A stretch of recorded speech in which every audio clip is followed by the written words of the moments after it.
குழந்தைங்க பாருங்க, அவங்க பாருங்க, என்ன மட்டும் விட்டுட்டீங்க பாரு, குழந்தைங்க விட்டீங்கன்றாங்க. கர்த்தருக்கு ஸ்தோத்திரம். இந்த குடும்பத்தை தேவன் ஆஸ்வதிக்கும்படியாக, இந்த கொடுக்கப்பட்ட வாக்கு தத்தங்கள் நிறைவேறத்தக்கதாக பிதா குமாரன் பரிசுத்த ஆவியானவர் இவரை ஆஸ்வதிக்கும்படி, குடும்பங்களை ஆஸ்வதிக்கும்படி நம்ம எல்லாம் கர்த்தருக்கு ஸ்தோத்திரம் பண்ணுவோமா?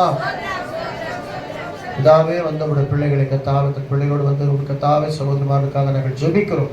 தொடர்ந்து அவர் குடும்பங்களில் அற்புதங்கள் அதிசயங்கள் நடக்கட்டும். சமாதான சந்தோஷத்தை கர்த்தர் நடத்துவீராக. இந்த தேவன் என்றைக்கும் உள்ள சதா காலம் நம்முடைய தேவன். அவர் மரணமின்றி நம்மை நடத்துவார்னு சொல்ல வாக்குத்தத்தின்படியா கர்த்தர் நடத்துங்க, ஆசீர்வதிங்க. இயேசு நாமத்தில் பிதாவே. எல்லாம் சேர்ந்து சொல்லுவோமா? என் ஆத்துமாவே கர்த்தரை ஸ்தோத்திரி, முழு உள்ளமே பரிசுத்த நாமத்தை ஸ்தோத்திரி. என் ஆத்துமாவே கர்த்தரை ஸ்தோத்திரி, அவர் செய்த சகல உபகாரங்களை மறவாதே. ஆமென்.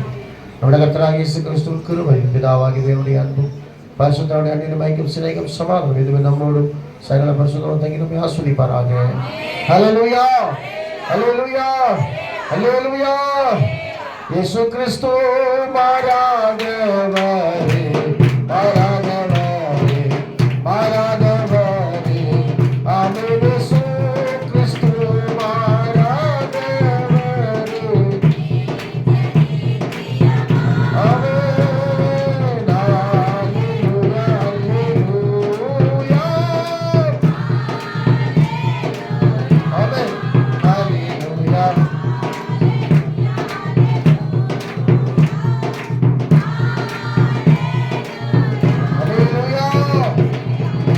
ஆசீர்வதிப்பாராக. ஒருத்தர் கை ஒவ்வொரு கைத்தில் பிடிச்சிட்டு, ஆண்டவர் இன்னைக்கு ஒரு துக்கத்தை மாத்திருக்கிறாரு, எல்லாம் கைப்பிடிங்க அப்படியே